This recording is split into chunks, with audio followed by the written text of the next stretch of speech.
اور اب کچھ خبریں تجارتی دنیا سے۔ IMF اور پاکستان کے درمیان اقتصادی جائزہ مذاکرات کا آغاز ہو گیا۔ IMF وفد پاکستانی معاشی ٹیم سے مذاکرات کے لیے وزارت خزانہ پہنچ گیا۔ IMF مشن کے ساتھ معاشی ٹیم کا تعارفی سیشن وزارت خزانہ میں ہوا۔ تعارفی سیشن میں گورنر اسٹیٹ بینک اور معاشی ٹیم نے شرکت کی۔ مشن کو ابتدائی طور پر اہداف پر عمل درآمد رپورٹ پیش کر دی گئی۔ IMF مشن اور معاشی ٹیم کے درمیان تکنیکی سطح پر مذاکرات کچھ دیر بعد ہوں گے۔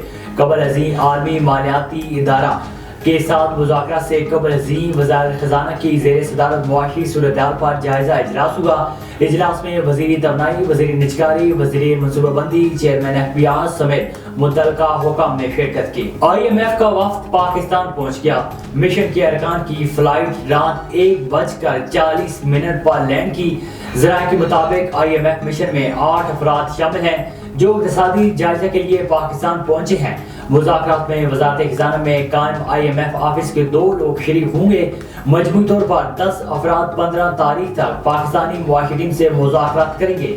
IMF وفد سے اقتصادی جائزے پر مذاکرات کے لیے وزارت خزانہ نے تمام وزارتوں کی کارکردگی رپورٹ مرتب کر لی ہے۔ 11 وزارتوں اور اتھارٹیز کی طے شدہ اہداف پر مکمل عمل درآمد اور جزوی عمل درآمد رپورٹ بھی تیار کی گئی ہے۔